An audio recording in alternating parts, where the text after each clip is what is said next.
overview is that there's a lot of people out there that you can reach. Okay? What I'm going to talk about is how you can reach them. And a lot of what we have to do today is about how we can reach these folks. And one of the things, if you mentioned earlier when I talked about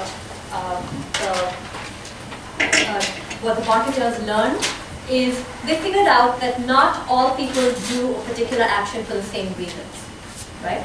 So marketers, an example being like car marketers, for example. Okay, I'll give you let's use Toyota, right? They figured that the people who buy Camrys are not the same kind of people that buy, what is it, the high-end brand? Lexus. Okay, so the same company is making two kinds of cars, two brands. They have these two lines of cars because they understand that different people buy cars for different reasons. Okay, and the people who are buying the Camrys are not looking for the same things that the people that buy Lexuses are looking for. Okay, so with that in mind, you are going to be more successful if you can try and figure out how different people in your universe, in your landowner universe, are orienting to the behavior that you're trying to sell to them, or the behavior that you're trying to get them to do.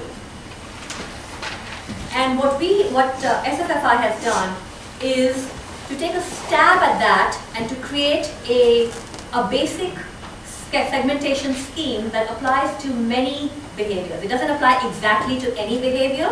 You're going to have to take this and work with it and tailor it to the people who are here and to the behaviors that you want to do, right?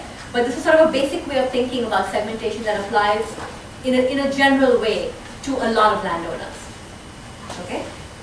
So what they did was they looked at the reasons for owning land, and they basically said there are two kinds of reasons, right? One is the amenity value of owning land. And we talked about all the amenities that come with privacy, beauty, the lifestyle values that Mary was talking about, right? Owning your own land, having a nice wooded piece of land. This is not just about land ownership, it's specifically a woodland ownership, right?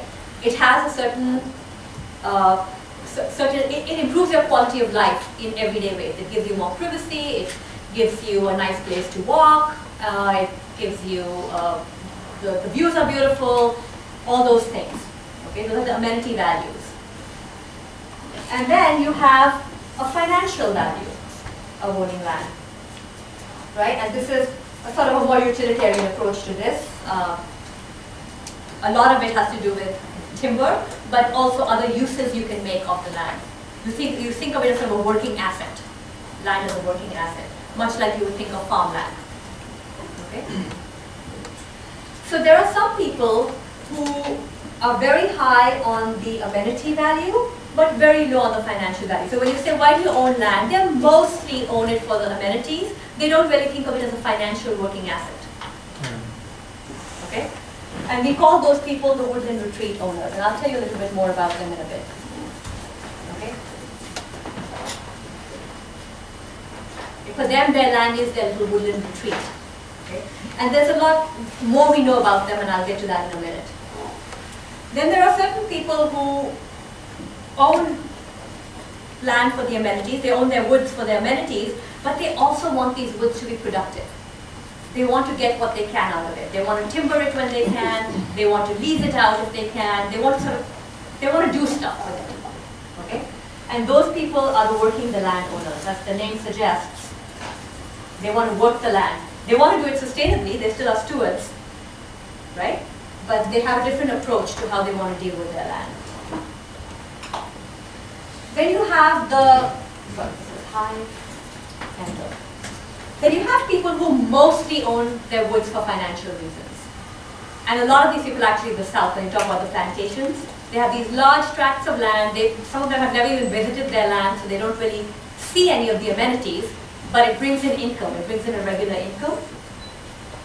And it's rarely their sole source of income. It's usually a supplemental income, and that's what we call these guys. These guys are called supplemental income owners. Right? So as Brett says, when they see, for these people, money really does grow on trees or in trees, as the case may be. Okay, that's what they're seeing. They're seeing little money trees. And then you have these people, when you say, why do you own their land? They say, I have no idea. It's just there. Either they inherited it or, it's, especially woodland. Also, sometimes they're farmers and they have some woods because the woods can't be plowed and they don't really care for the woods, it's just there. And they don't really use it in any way. So those people are the uninvolved. Right? Psychologically, there's no attachment, there's no value that they see, money value or amenity value, they're not seeing it. Okay? So this is based on statistical analyses of the data. Okay? So these 4 categories are created based on that. But we find that they exist in some form almost everywhere in the country. When we talk in our groups, you might say, yeah, we have these woodland retreat type of people who really value the amenity value of their land, and that's all they think about. And here's what they look like to us. They generally do this, they don't do this. You can always build on that, right? But we've done focus groups around the country, and we know a little bit about how these people are, what they do. And I'm going to talk to you a little bit about what we know from our studies about these folks.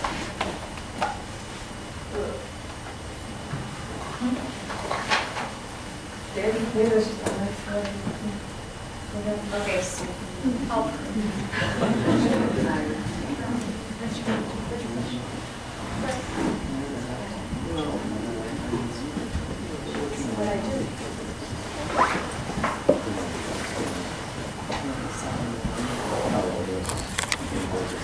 Yes. Very clearly, really, I just feel like there's some people who sort of get in cracks, and maybe it's because those are too continuous. But yeah. In my community, which is along the Connecticut coast, and in the northern part of the community, there are quite a few parcels that are in that sort of 10 acre, 10, 12, 8, 15 zone, and I don't think that those people consider them. They want that to be there out the back door, but I don't think they look at it as a woodland retreat. And they aren't working it, and they aren't cutting it, they aren't harvesting, and they're certainly involved, but they don't really fit anywhere. They just know they want to have it there because they like it. Yeah, so a couple of things there. A, yes, you're right, these are continua, and we've tried to push people into these categories. It helps to think about them like that, but that's not the whole story. B, the shape that these ownerships, these stereotypes, if you will, take varies a little bit, and we really want you to work on your own, right? Third, the data we are talking about is actually not the 1 to 9 acreage. So I think these will be a little off based on your experience. The point is not to have you work with these. The point is for you to create the categories that work for you. And we'll work that in the groups. This is just to give you some ideas about how it... I'm trying to rush through this because I don't want to keep you from lunch. And this tells you a little bit about how these were created, but don't worry about it. If you want, I'll talk to anybody over lunch to tell you about how they're done. Okay, so this is my stereotype, my personal stereotype of the Woodland Retreat owner. Oh, okay. We call them Wendy and Ralph because W and R go with Woodland Retreat. They're mnemonics. They help you. So you have this picture and you have the names of these people. They're oftentimes, these people are retired or close to being retired. Many of them, in our experience, have had they've grown up in some way with either a woodland place or a farm-like place, but then they lived in the city for several years, but they're usually professionals, they had careers, and they want to sort of return to their roots, and they come back they make this active effort to be in nature again, and they want to, if they have families, they want to raise their families, they want to pass that love of the land. They want to contribute to the community. They sort of like living in that rural lifestyle community that to them is sort of a purer, nicer way of being than they have been used to. Oftentimes, they are empty nesters with kids either away at college or moved out of the house. But they want to create that space for the kids to be there, and this is their family retreat. They're trying to create that family retreat. The schnauzers that you see are important, because oftentimes wildlife is important to them, and oftentimes the kids have been replaced by either a love of wildlife or they have their dogs, And for them, what they really enjoy is the woods as a playground for their children and for their grandchildren and sometimes for their schnauzers, right? So their stewardship philosophy is really about the woods being a special, magical place. And they see nature as a very special thing, and they like sort of having that little piece of nature that is theirs. And for them to enjoy, they often do open it up to the community. But it's really about protecting and preserving nature is a very important driving influence for these kinds of people. Okay? I would also say some of your like 10, 12 acres you were talking about, those people, they fall into this category because they just love having it there. Right? There's their house and they've got their 10 acres behind it, and they may walk in it, and they just love the fact that they live next to the woods. Yeah. Privacy is a huge deal for them, beauty is a huge deal for them, and then there are other things that fall into place. I mean, depending on the size, maybe conservation becomes important, but that depends on the size of the property. If you just have like 8 acres, you're probably not seriously thinking about conservation practices. Yeah. Would they be likely to be active in local environmental organizations, say? Oftentimes, yes. I mean, it varies a little bit, but oftentimes these people are environmentally minded. Do they travel quite a bit, or are they in the home most of the year? Oh, I think that varies. I don't think we have any solid, it may be, again, what we'd like you to think about in your area, the people that you know, the people who are the landowners that you want to reach. I imagine, I mean, the data shows that in Connecticut and New York, a lot of landowners fall into this category. Okay, and we assume that their income level is probably above average? Yes, they usually have more money, more disposable income than the other categories. And also, just, I didn't show this, but in general, the woodland owner populations are higher educated than the rest of the population. And in the focus groups, two things we found on the barrier side with this group is one, their attitude towards the land. They could be like, you know, I want to make this look like a park-like setting, which may go against a lot of what you're trying to achieve. Or the other one is, the best thing you can do for nature is leave it alone. Don't touch it. So those are two important barriers that come up with this one. Funny thing, in terms of thinking of woodland owners, my original thought was the out-of-towners, basically people from the city, will come up here and they have a country place. Yeah. Now, a lot of this stuff doesn't really apply. They're certainly not involved in the community. Absentee, They come up here on a weekend, they go back to New York City during the week, so you're but we never see it. You're talking about a specific absentee owner that does think of it, they're woodland retreaters because they don't think of, but they're absentee woodland retreaters, and that would be a subcategory which you would have slightly different properties that you would attach to it. Okay? So it's like you take this as a basis, and then you attach your own stuff to it. But in any case, we may be turning around putting subdivisions within these categories. Yeah, of course, there are. And these are like, this is they're big general ways of thinking about the universe. Okay? Next one, this guy is called Walter Landis, and that's because he's a working the land owner.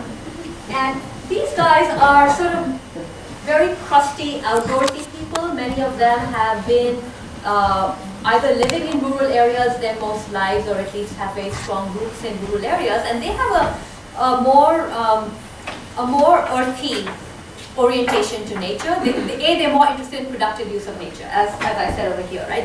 They don't think that nature dies if you use it. A lot of people feel, as opposed to what Ravi said about landowners that feel nature is best and healthiest when left alone. These guys think that nature is a usable, it's a resource that needs to be sustainably used. It is for man to use nature, and as long as you do it sustainably and gently, that is the right way to work with nature. So they're always doing things on their land. They're also much more outdoorsy in terms of doing stuff on the land. They will do a lot of the stuff themselves. I mean, they're used to cutting trees and having the right equipment and fertilizing and pesticiding, and they like to do it all themselves. They love being outdoors. Okay? So a lot of the woodland retreaters that we talk to, they like the woods, it looks very pretty, but we've talked to many who don't go very much into the woods, or they at least don't go off the trails very much. Right? These guys, they know all their land. They know every inch of that land. They have walked it. They get their hands dirty. Okay? So the advantage with these folks is that they are very willing to do stuff on the land, and they are very willing to know. They're sort of interested in managing their land. Okay? They don't think that nature needs to be left alone. The disadvantage is that they are very mistrustful. In general, they don't trust advice that they get, but also they also are more cash strapped, so they have less to spend on their land. Okay? So the two categories, even though that they're defined by way of whether people are looking to make productive use of their land, I think the big difference here, and the focus groups brought that out very nicely, is there's a different kind of stewardship philosophy in play. And the difference is whether you think that nature is best left alone and it's sort of this magical, beautiful thing that you observe, versus something that is about nature and man need to be interacting more, and the interaction is good for both. I would think the challenge with them is that while they're more likely to do things with the land, they're more likely also to do things that aren't so good for the land. Yeah, And if the financial incentives call for it. Yeah, but they're less educable maybe than the Woodland Retreat owner, so it's going to be a harder lift to get them to do things that aren't. They're less educable, they're also less likely to believe in or listen to experts. Right, they'll be suspicious of experts. Yeah. Correct. I know a lot of people like that. What about peers? Do they listen to peers? They listen more to peers. Peers who are similar to them. Like people that they see as sort of similar. So they'll talk a lot with the local loggers. They'll talk with the local loggers. They'll talk with the local, where they buy the equipment sellers and things like that. That's the kind of and other landowners. Okay. So this guy is Samuel Inglis III, and he's a supplemental income landowner. These folks, they usually own larger tracts of land to make it an income generating thing. Many of them will manage their land sustainably, but that's because of the income. They need to keep the income going, right? And for them, land is an asset. They are very concerned about legacy because it's an asset that they want to pass on. And it's something that they have inherited. Usually it's inherited land that they're passing on. They do buy and sell land more frequently than others, just like you would buy and sell any other financial asset. It's like you have a portfolio of assets that you inherited. You are concerned about leaving it for your future generations in reasonably good shape. So you do buy and sell. You change the portfolio. You may sell some land for development, but you may buy some other agricultural land that seems to be a good addition to the portfolio, right? I think the only land amenity that they use a lot or substantially is hunting. Some of the land is set aside for hunting, but apart from that, it's mostly very few of them live on their lands. Many of them live away from their land. They may live in the city but own land outside, and even in different states. So they're less attached to it as land, but more attached to it as sort of it's a financial asset for them. Okay? So that's Samuel Inglis. And then for the uninvolved folks, this is an example. Her name is Eunice. And there are several categories of uninvolved folks. So she's just someone whose husband owned the land, and then he died, and so now she's a widow. She owns it. But she really never, maybe he used to enjoy working on it and going out there or hunting on it, but she never really got into that, and she doesn't really go there very much. But she owns it, but she doesn't know what to do with it. It's there. She hopes that some of her children might want it at some point, or they might want to do something with it, but she doesn't want to make those decisions. Okay? So that's sort of one stereotypical uninvolved owner. Others are people who, children who may have inherited it, but they live in the city, but they're not very attached to the land. They're just there. It sits there, and they may go there once a year, but apart from that, they're not really doing much over there. Farmers are another important category of uninvolved owners, because if you ask them, why do you have trees? They're like, yeah, well, that's on a slope. I can't really plow that, so I leave the trees there.